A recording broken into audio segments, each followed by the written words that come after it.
É sempre bom lembrar, doutora Fernanda, a questão da comprovação de quem vai requerer a sua aposentadoria.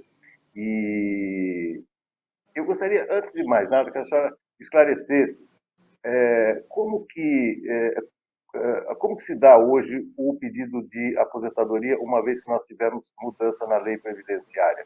Tempo de serviço e tempo de contribuição. E depois eu vou lhe explicar por que a pergunta, doutora Fernanda. Depois de 2019, não existe mais nem a chamada aposentadoria por tempo de contribuição, ela deixa de existir lá em 2019 e passam a existir outras modalidades, outras regras de aposentadoria.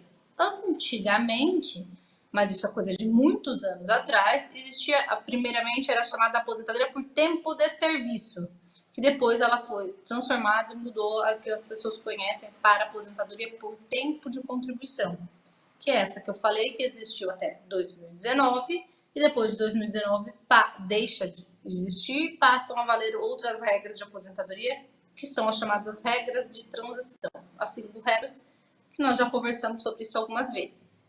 Sim. Prova. Não, sim, é tempo de...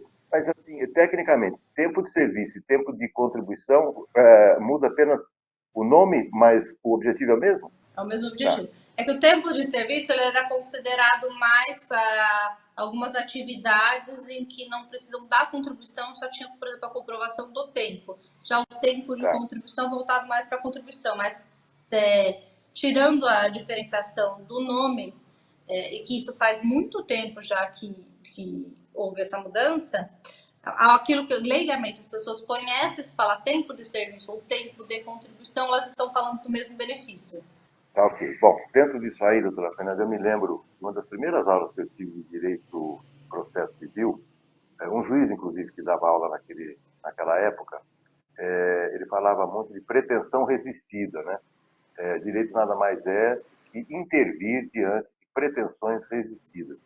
Dentro dessa máxima, ou dentro desse conceito de pretensão resistida, seria correto afirmar que, em regra, o INSS ele faz de tudo para não conceder um benefício, ou, em outras palavras, ele faz de tudo para dificultar esse direito pretendido, ou essa questão resistida, ou seja, de alguém que contribuiu ter acesso à sua aposentadoria, ou o INSS é um órgão eminentemente técnico, tem as suas regras e faz valer a todo custo. Eminentemente técnico, eu não diria, eu não concordo com isso, acredito que não. E se ele tem esse maior grau de dificuldade, se ele faz de tudo para não conceder uma aposentadoria, em parte sim. Não que ele vá prejudicar a pessoa, mas em que sentido essa colocação ela é verdadeira? No sentido de que o INSS ele vai conceder à medida em que estiver tudo certinho, alinhadinho no INSS. Aquilo que não estiver correto, aquilo que estiver faltando, tem alguma omissão ou tem algum dado divergente do INSS, sim, o INSS vai dificultar a validação, a concessão desse período em que ali já demonstra alguma divergência, ou algo a ser corrigido, ou alguma omissão. O INSS ele concede benefícios, existem benefícios que o INSS concede até mesmo no mesmo dia, porém são benefícios em que o CNIS da pessoa, toda a documentação em que para o sistema do INSS não tem nenhuma dúvida. Todos os vínculos, todas as remunerações, está tudo certinho, tudo alinhadinho. Aí aí o INSS vai conceder de uma forma técnica, ele não vai encontrar nada ali que dificulte e concede até mesmo de uma forma rápida. Porém, alguns outros, aquilo que tiver alguma divergência, alguma dúvida, que precisar de mais provas, algo mais elaborado, sim, o INSS ele vai demorar bem mais nessa concessão. Então, em termos, vamos dizer que dentro dessa parte, essa colocação está correta, sim. O INSS deveria ser um órgão eminentemente técnico, mas na prática não é isso que a gente verifica. Eu me lembro, em 1988, mas eu me lembro como se fosse hoje, porque havia uma pasta, inclusive com a inscrição desse ano, né?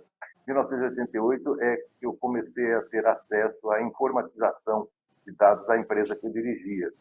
E, inclusive, nós contratamos um escritório na cidade de Campinas, não havia esse serviço em Limeira, para gerenciar a parte administrativa do jornal. Depois, é claro, evoluiu, os computadores chegaram, os PCs chegaram e tal. O que eu estou me referindo a isso? 88 é pouquíssimo tempo, né? Lá atrás. Esses dados informatizados, até talvez o início dos anos 80, esses dados eram todos registrados manualmente ou digitados em máquinas de escrever, etc. E tal. Como é que a gente pode confiar que o INSS, por exemplo, ele possui todos esses dados? Que hoje é muito fácil, né, doutor? Está tudo no computador, apertou, aparece, né? Mas esses dados mais antigos, o INSS chegou, assim, a ter abastecimento de dados ao longo do tempo? Vamos lá, o INSS, isso é até um ponto em que existe algum tipo de prova, dependendo do que está sendo feito em relação à pessoa. Explico. O INSS traz os vínculos, ou seja, a data que a pessoa entrou na empresa, a data que ela saiu da empresa, desde o primeiro início de trabalho da pessoa. Então lá, 60, 70, enfim, desde quando ela começou a trabalhar, tem a data de admissão e a rescisão dela. Então vai ter o nome da empresa e a data que entrou, a data que saiu. Isso tudo certinho no INSS. Porém, o que acontece? Somente a partir do ano de 1982 é que o INSS começa a ter acesso às remunerações, ao valor da contribuição. Então, isso é comum, porque o INSS ficou digitalizado a partir dessa data. Então, o que ele tem de informação é apenas o vínculo, data de entrada, saída e o nome. O valor que foi pago mês a mês de contribuições só existe no INSS a partir do ano de 1982. Então, por exemplo, aqui se a gente estiver falando do que está todo mundo conversando atualmente, que é a chamada revisão da vida toda, claro, a pessoa já se aposentou e quer recalcular essa aposentadoria e verificar se ela tem direito de incluir as contribuições antes de julho de 1994. Então, vai refazer esse valor de aposentadoria e verificar se aumenta para ela, somando todas as suas contribuições antes e depois de 94 e não só após 1994. Tudo bem. Quando a gente parte e vai olhar ali no INSS, se essa pessoa começou a trabalhar antes de 1982, no INSS não tem o valor das contribuições dela antes de 82. Só vai ter a partir de janeiro de 1982. Então, esse é um típico exemplo em que não está digitalizado ali no INSS, para mim, nenhuma das pessoas, porque o INSS não tem essa informação, e que a pessoa que for fazer esse cálculo, o advogado, por exemplo, ele vai precisar se valer da carteira de trabalho da pessoa, porque todas as contribuições antes de 1982, ele vai ter que olhar na carteira de trabalho, nas alterações salariais, não vai estar ali no CNIS, ali no INSS. Então, sim, o INSS tem um período em que ficou informatizado, mas os períodos mais para trás, não. E ali se também a gente pode ter divergência entre aquilo que está no INSS e o que for real da pessoa, na carteira de trabalho, enfim, pode ter um vínculo que não está ali, pode estar diferente. E aí a pessoa vai precisar consertar isso para ela conseguir se aposentar de uma forma mais rápida, mais eficaz, ou mesmo se ela já se aposentou e aquilo não foi considerado, para ela corrigir isso junto ao INSS e revisar assim, a aposentadoria dela. Então o INSS tem uma parte sim digitalizada, mas não é total. Por isso que é importante sempre ter uma análise aprofundada daquilo que está se almejando. Uma concessão de benefício, uma aposentadoria, uma revisão, e comparar ali da vida da pessoa, do histórico laboral dela, tudo que foi feito, tudo que consta no INSS e o que o INSS considerou ou não para aquele benefício. Tá certo, tá certo. Tá vendo como as datas mais ou menos batem, né? Eu estou me referindo a 88, né? As empresas começaram a ter mais acesso à informatização, e aí a senhora falou que 82, né, doutora? Foi.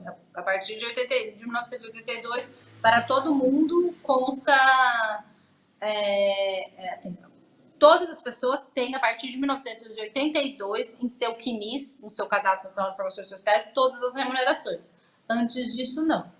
O INSS começa ali um pouco antes disso a fazer esse movimento de digitalizar, mas ele puxa as informações a partir do ano de 1982. Antes disso, vão ter documentos que vão estar no próprio INSS. Daí caberia ao advogado, ao procurador, enfim, e ao INSS solicitar o documento que consta lá nos seus arquivos, mas são documentos manuais, não é digitalizado. Então, aí já é um procedimento mais demorado, mais elaborado, e que a pessoa vai solicitar se isso fizer sentido para ela, se isso fizer alguma diferença. Eu sempre tenho muito receio, né, quando as pessoas dizem assim, não, mas olha, fique tranquilo que isso aí está informatizado, está no sistema. Eu sempre lembro, né, costumo lembrar para todo mundo que os dados não entram por si no sistema. Esses dados são digitalizados e, em muitas situações, se não na maioria delas, são digitados. Então, onde há digitação humana, há possibilidade de erro também, né, doutora? Com certeza. E aqui, conversando sobre isso, até lembrei que tem a ver com o assunto, algo muito comum, por exemplo, de erros de dados, digitalização, digitação no sistema, enfim, inserção de dados. É algo comum. A pessoa tem 2, 3 NITs. Então foi lá, abriu um, aí fez um outro, depois abriu outro. E aquilo, o que acontece? Para o INSS, as contribuições dessa pessoa, às vezes, elas estão em NITs diferentes, em PIS diferentes. E aí, precisa juntar tudo isso na hora dela aposentar, porque senão entra no CNIS dela, tá puxando ali um NIT e só tem ali uma parte de contribuições. E ela tem, isso é comum, às vezes tem pessoas que têm 2, 3, às vezes até 4 NITs. E aí o que tem que fazer? Tem que elar, que é unificar esses NITs, jogar todos eles no mesmo, deixar um único e ali vai constando todas as contribuições. Mas isso acontece também por conta disso, por erro, por ir abrindo um, outro, de digitar. Eu já vi casos de pessoas, no caso de uma pessoa, em que na época o preenchimento para abrir e fazer a inscrição ali no INSS, o pagamento do carnê, ele era feito em lotérica. Então a pessoa foi, aí não preencheram todos os dados dele no momento da inscrição, no momento de cadastrar tudo certinho. Então ficou faltando o nome do pai, o nome da mãe, ficou faltando várias coisas. E essa pessoa tinha um número, mas apenas o número, não tinha comprovação, CPF, a gente tinha nada. E aí o INSS não aceitava que tinha o pagamento, que tinha os carnezinhos com o pagamento de todos os comprovantes. Acho que eram 10, 11 anos, se eu não me engano. Com o comprovante de todos os pagamentos. Então, isso constava no NIT da pessoa, só que aquele NIT era vazio, só tinha o número. Então, não podia comprovar que ela era ela. Através do nome, confirmando, era com o nome do pai, nome da mãe, CPF, para verificar que, de fato, a gente estava falando do fulano, da pessoa X. E ali não tinha. Então, isso, sempre quando a gente está falando de inserção de dados, é uma inserção feita de forma humana e que cabe erro. Por isso que a pessoa, sempre é importante, mesmo estando ali, a pessoa acompanhar, ter uma cópia dos documentos e verificar se aquilo está sendo feito de uma forma correta. Aí, nesse caso, só para concluir, essa pessoa, esse segurado, não conseguiu isso no INSS, o INSS não aceitou, porque o INSS já tem o recolhimento e o outro recolhimento de pagamento, mas não sei que é seu, não sei se é seu. E aí teve que entrar uma ação judicial para comprovar que aquele recolhimento, aquelas contribuições de fato eram dessa pessoa específica. Porque pode ter a contribuição e estar no sistema, e o INSS identificar que está lá, mas não sabe de quem é. Assim como quando que isso dificulta quando vai ter a pessoa 2, 3 NITs. Ou tem gente que contribui no NIT da pessoa errada. Digita errado e vai para outra pessoa a contribuição. Exatamente. Aí tem que acertar, fazer todos esses acertos. Por isso que nós conversamos o nosso bate-papo, né? Se tem boa vontade ou não, se é técnico ou não, o INSS, obviamente, sempre tende a não conceder, essa é a minha modestíssima opinião de um veículo sobre esse assunto.